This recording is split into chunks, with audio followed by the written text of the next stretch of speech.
नमः संस्कृताय। नमस्कार छात्रों। आज हम काव्य प्रकाश का अध्ययन आरंभ करेंगे। ये जो काव्य प्रकाश है ये हमारे शास्त्री प्रथम, द्वितीय और तृतीय तीनों वर्षों में लगा हुआ है, लेकिन जो ये आज की वीडियो है ये शास्त्री द्वितीय वर्ष के छात्रों हेतु है। तो आइए अध्ययन आरंभ करते हैं। मैं डॉक्टर रवि, सहायकाचार्य, ऋषिकुल संस्कृत महाविद्यालय, गुरुग्राम से। सबसे पूर्व आपकी परीक्षा में काव्य प्रकाश से संबंधित कुछ प्रश्न उत्तर आते हैं, उनका आज हम अध्ययन देखेंगे। देखिए, इस प्रकार प्रश्न आएगा। मम्मट आचार्य अनुसारेण काव्य प्रयोजनम निरूप्य। तो इस प्रकार का प्रश्न आपकी परीक्षा में दिया जाएगा। आप इसका उत्तर किस प्रकार देंगे उस पर आज हम चर्चा करेंगे। ये प्रश्न आपकी परीक्षा में 10 नंबर का आता है, तो ये अच्छे से किस प्रकार लिखेंगे आप ये देखते हैं। काव्यम यशे अर्थे कृते व्यवहार विदे शिवेत रक्ष्यते सद्य परिनिवृत्ते कांता सम्मितयोपदेश युज्यते।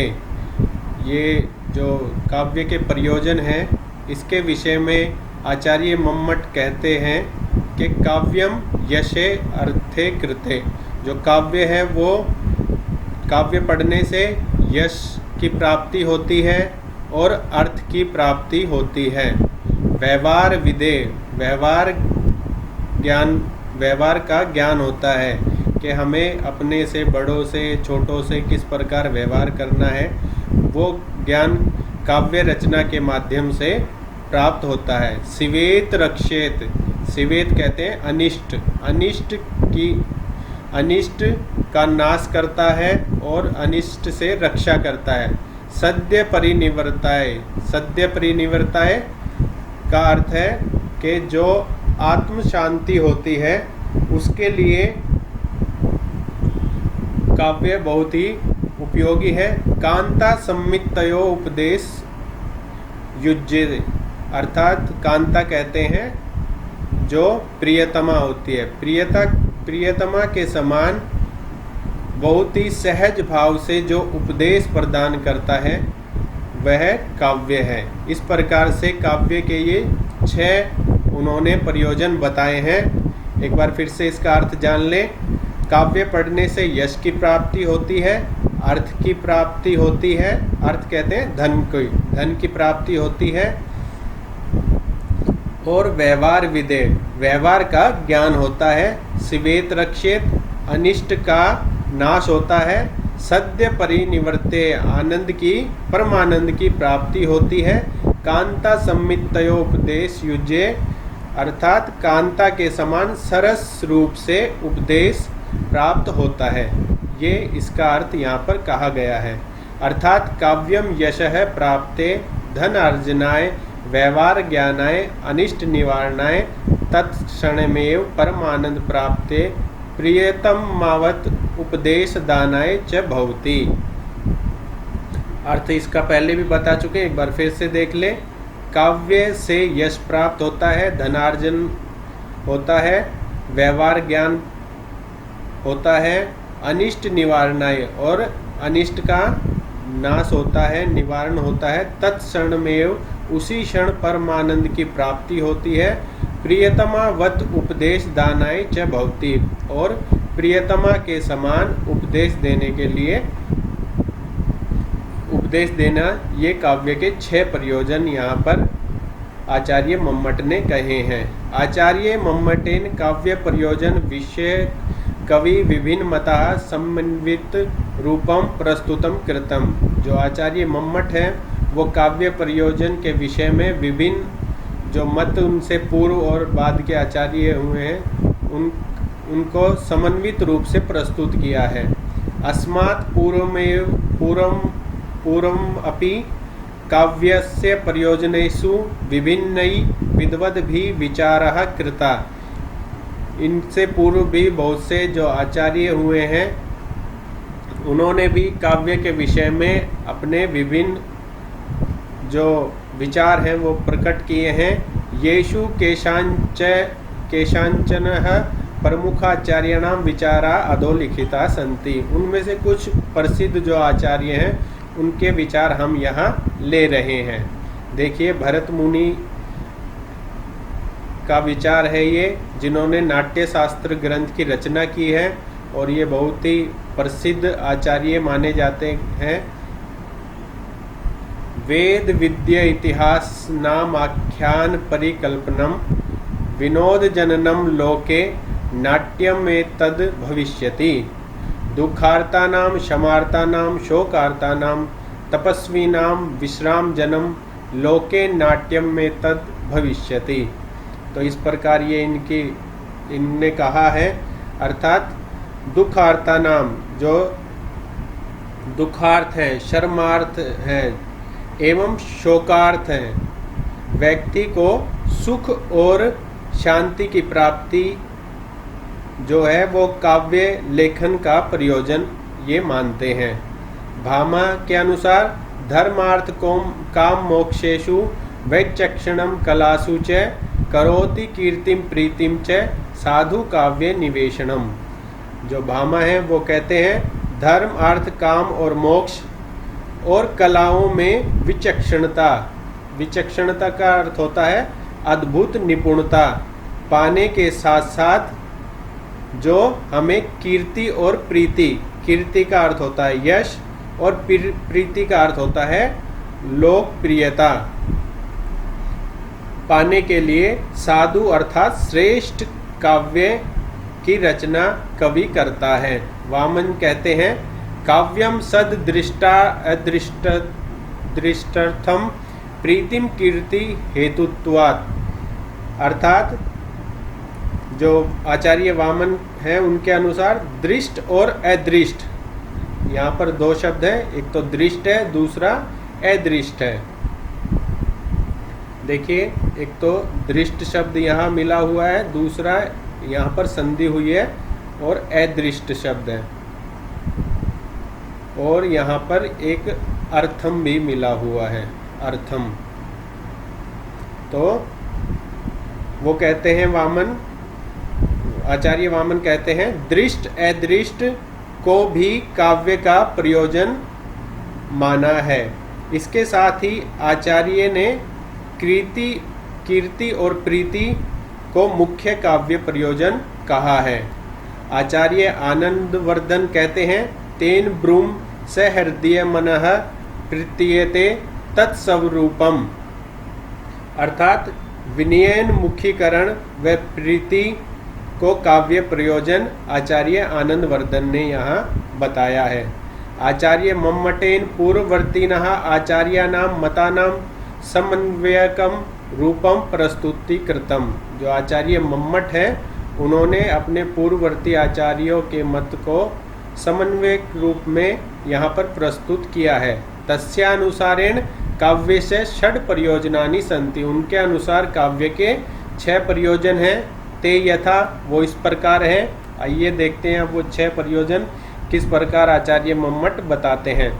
सबसे पूर्व आचार्य कहते हैं काव्यम यशस्य भवति। अर्थात काव्य यश के लिए होता है, अर्थात काव्य निर्माणेन कवि यश प्राप्तुम शक्नोति। अर्थात काव्य निर्माण से कवि यश प्राप्त करता है, कर सकता है। देखिए, आज भी कालिदास का उदाहरण ले सकते हैं आप कि कालिदास को हुए इतने साल होने के उपरांत भी उनके ग्रंथों के कारण वो आज भी उनको जो यश प्राप्त है, कीर्ति प्राप्त है, वो एक बहुत अच्छा इसका उदाहरण है। या अन्य जो आज के कवि हैं उनको भी देख सकते हैं किस प्रकार अगर कोई एक कविता किसी की प्रसिद्ध हो जाए तो उसको पूरा संसार जानने लगता है। आगे देखिए, तस्य कीर्ति प्रसरति, उसकी कीर्ति फैल जाती है। उदाहरणतः कवि कुल गुरु कालिदासेन काव्य रचना द्वारा एवं कीर्ति अर्जिता। जो कवि कुलगुरु कालिदास है उनका उदाहरण देख सकते हैं कि उनके काव्य रचना द्वारा उनकी जो कीर्ति है, जो यश है, वो उन्होंने अर्जित किया। यद्यपि तेन महाभागेन धनम अपि अर्जितम, यद्यपि उनने धन का भी अर्जन किया, परम मुख्यतः काव्येन तस्य कीर्ति यशो वा एव प्रसारिति जगति, परंतु मुख्य रूप से उनकी जो कीर्ति है, यश है, वो पूरे जग में फैला। काव्यम अर्थकृते भवति, अर्थात काव्य रचना द्वारा धनागमो अपि भवति। काव्य अर्थ के लिए होता है, धन के लिए होता है। इसका अर्थ है कि काव्य रचना के द्वारा धन का आगम होता है, धन की प्राप्ति होती है। पुराः कवि भी काव्येन महत् धनार्जनम कृतम अद्यापि च क्रियते। पहले कवि जो थे वो काव्य के माध्यम से धन का अर्जन करते थे, जैसा आज भी होता है। लोक विश्रुतम अस्ति यत् धावका नामक कविनः महाराज हर्षाय रत्नावली नामक नाटिकाया लेखनम कृता पुष्कलम धन प्राप्ति कृतम। लोक विश्रुति है, ऐसी लोगों में ऐसी कहावत प्रसिद्ध है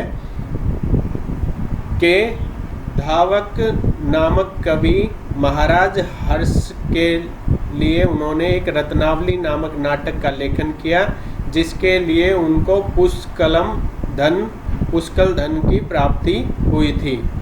काव्यम व्यवहार विदे भवति, काव्य से व्यवहार ज्ञान होता है, अर्थात काव्यम व्यवहारी ज्ञानोपि क्रियते।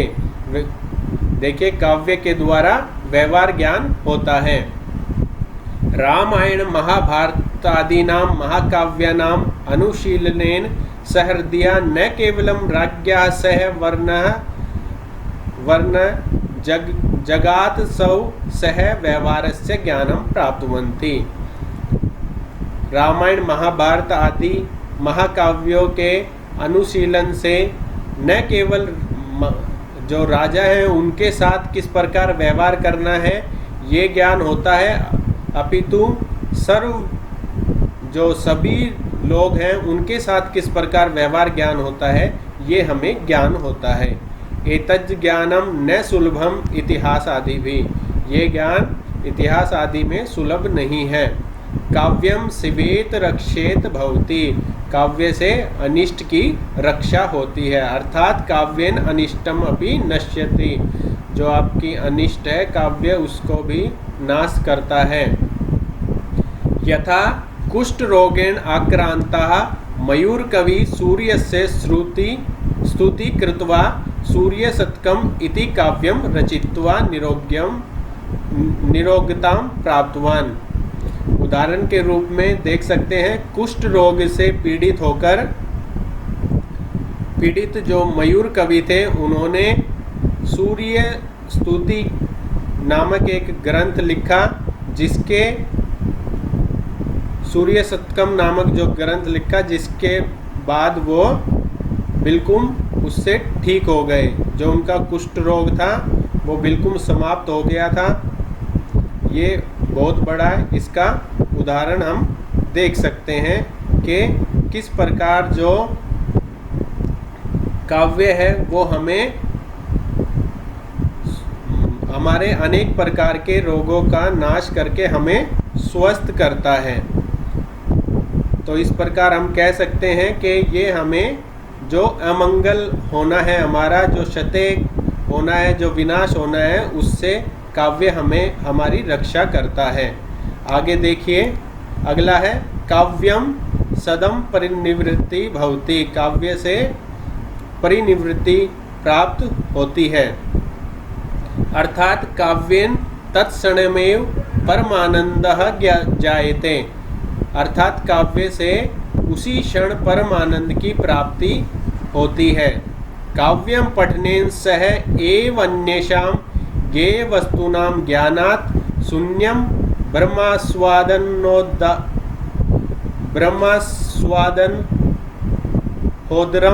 रसास्वादनं प्राप्यते, इदमेव प्रयोजनं मुख्यतम विद्यते।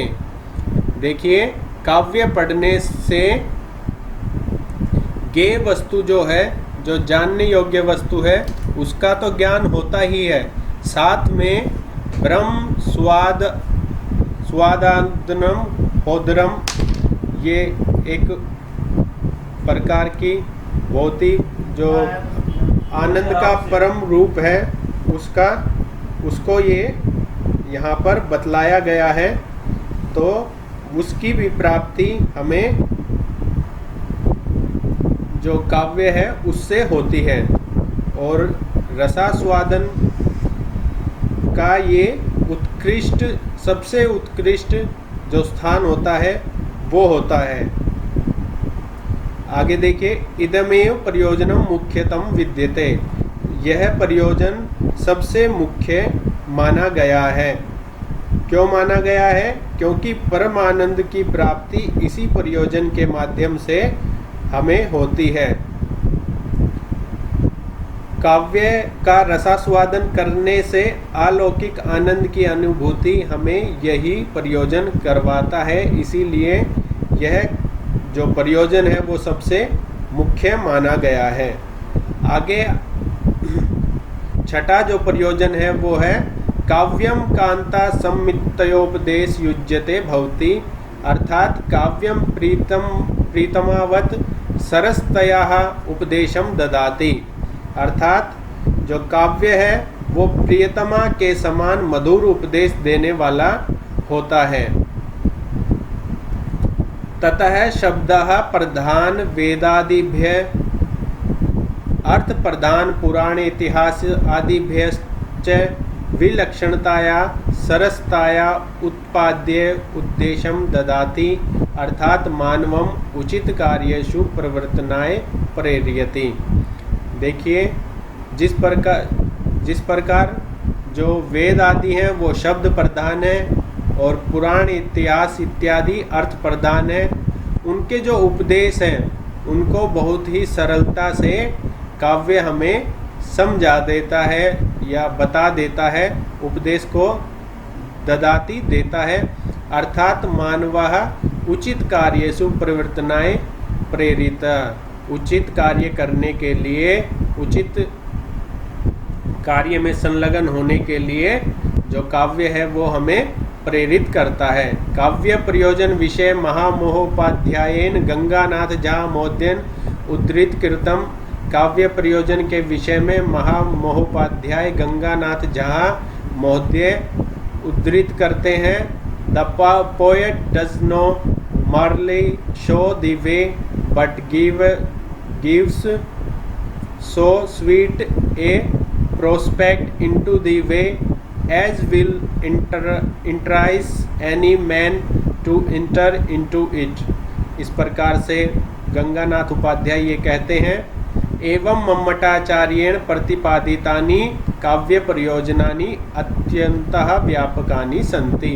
इस प्रकार जो आचार्य मम्मट है उनके द्वारा जो ये प्रतिपादित काव्य प्रयोजन है ये बहुत ही व्यापक है।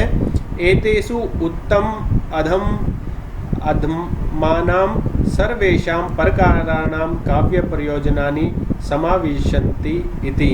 इनमें उत्तम, मध्यम और अधम सभी प्रकार के काव्य प्रयोजन समावेश यहाँ पे हमें दिखाई देते हैं। तो इस प्रकार ये जो आपका प्रश्न था इसका आप उत्तर लिख सकते हैं और परीक्षा में अच्छे अंक अर्जित कर सकते हैं। इसी के साथ वीडियो का अंत करते हैं। धन्यवादः। मैं डॉक्टर रवि, सहायकाचार्य, ऋषिकुल संस्कृत महाविद्यालय गुरुग्राम से। अगर वीडियो पसंद आई हो तो लाइक करें, अपने मित्रों के साथ शेयर करें और हमसे जुड़े रहने के लिए हमारे चैनल को सब्सक्राइब करें। एक बार पुनः आप सबका धन्यवाद।